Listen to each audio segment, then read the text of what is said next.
Bueno, otro concepto que aparece en el capítulo es el de velocidad media y el de rapidez media. Bueno, en la velocidad media, vamos a poner velocidad media, es, bueno, va a ser un vector porque estamos hablando de velocidad, es el vector que se define como el cociente entre el desplazamiento por el tiempo transcurrido. ¿Sí? Recuerden que como es velocidad, este va a ser un vector. Bien. Y la rapidez media, recuerden que rapidez es una magnitud escalar, con lo cual va a ser un número, no un vector. La rapidez media va a ser igual a la distancia recorrida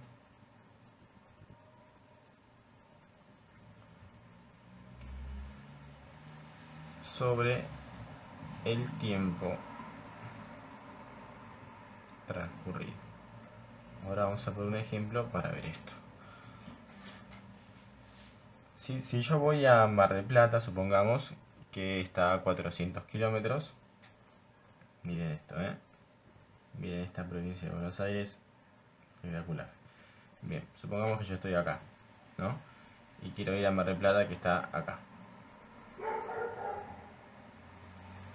Si esa distancia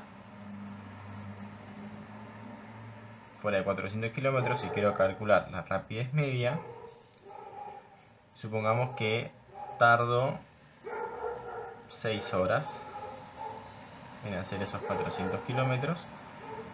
Mi rapidez media van a ser esos 400 kilómetros, que es la distancia que yo recorrí,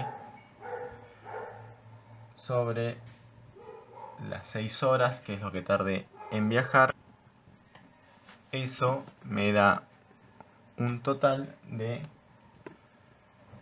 66,6 kilómetros por hora. ¿Qué quiere decir esto? Quiere decir que si yo quiero ir a Mar del Plata y que mi viaje tarde 6 horas,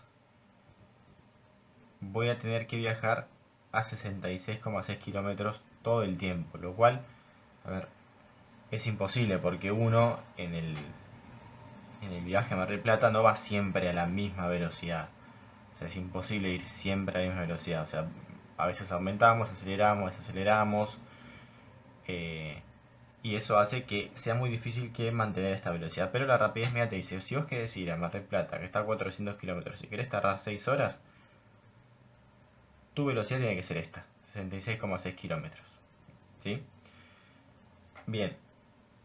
Ojo que rapidez media se calcula así, no quiere decir que es un promedio de las velocidades. Por ejemplo, si yo tengo un atleta, ¿sí?, que va, el primer tramo lo hace en 10 kilómetros por hora y digamos que tarda una hora. Y el siguiente tramo lo hace a 20 kilómetros por hora y tarda, digamos, media hora. ¿Sí? Esa media hora le voy a poner como 0,5 horas. Su rapidez media va a ser igual a la distancia recorrida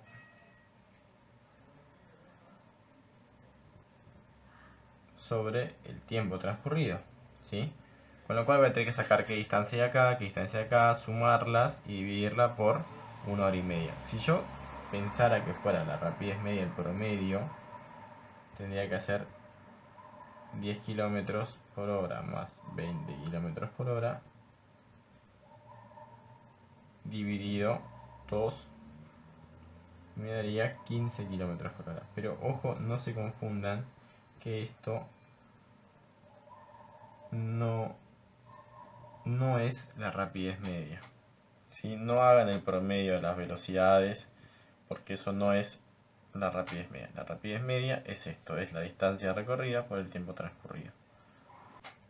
Ahora sí, vamos a empezar con lo que es MRU, que el MRU es un tipo de movimiento, y MRU viene de que es un movimiento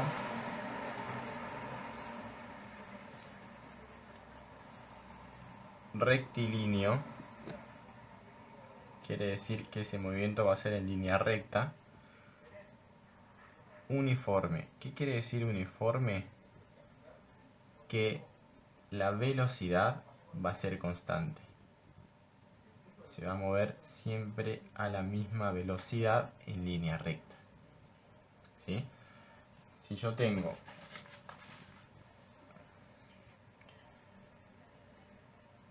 un auto que está en una posición inicial y llega a una posición final, ¿sí? Esto de acá va a ser la variación de la posición, que es la posición final menos la posición inicial. Ese auto se está desplazando en línea recta y a velocidad constante. Quiere decir que va a ser siempre la misma, no va a acelerar o desacelerar.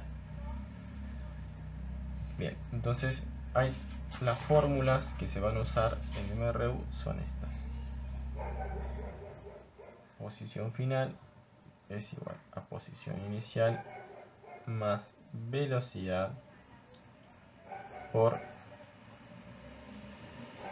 tiempo final menos tiempo inicial. La velocidad va a ser constante y, como dijimos antes, se calcula como la distancia recorrida por el tiempo, y la aceleración va a ser 0. ¿Sí? Esta fórmula sale de acá, o sea, sale despejando de esto, pero, o sea, con lo cual esta sería la única que tienen que saber, porque la otra la pueden deducir de acá.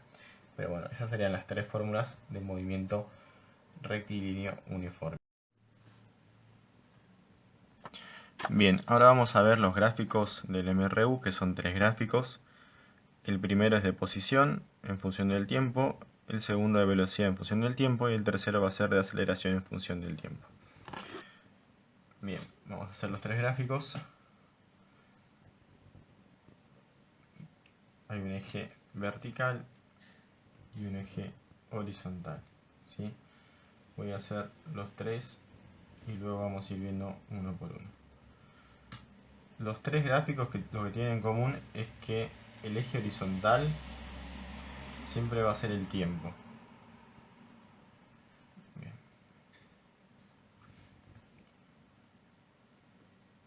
El primero entonces va a ser la posición en función del tiempo. Entonces acá vamos a poner el tiempo, acá vamos a poner la posición. Vamos a modo de ejemplo, trazar esta recta. ¿Sí? Siempre el gráfico de posición en función del tiempo va a ser una pendiente. En este caso vamos a poner la posición inicial. Supongamos que llegué hasta acá y esa va a ser la posición final en un determinado tiempo, ¿sí? Pongámosle tiempo final. Bien. En este caso, este gráfico me está mostrando que la posición aumenta en función del tiempo. Pero bueno, eso depende del problema que yo tenga, porque también, así como la pendiente va subiendo, la pendiente puede ir bajando. El siguiente gráfico va a ser de velocidad en función del tiempo. Entonces acá en el eje vertical voy a poner la velocidad, en el eje horizontal voy a poner el tiempo, y como estamos en MRU, la velocidad va a ser constante, ¿sí? Velocidad va a ser constante, entonces va a ser una línea horizontal. Supongamos acá voy a poner V1, esta velocidad va a ser constante en todos estos segundos, ¿sí? Supongamos que, según el problema, me dice hasta determinado tiempo, que va a ser, supongamos, t1. Pero bueno, va a ser constante, o sea, no va a ser una pendiente, sino que va a ser una línea horizontal. Y el último gráfico, que es el de aceleración, como estamos en MRU, la aceleración va a ser 0. Entonces, para que quede más claro, sería así, estaría acá. ¿Por qué? Porque aceleración va a ser igual a 0. Bien, entonces vamos a remarcar. Estos son los tres gráficos de MRU: posición, velocidad y aceleración. Y acá tenemos las fórmulas. Bien, ahora vamos a ver el siguiente concepto, que es el de MRUB.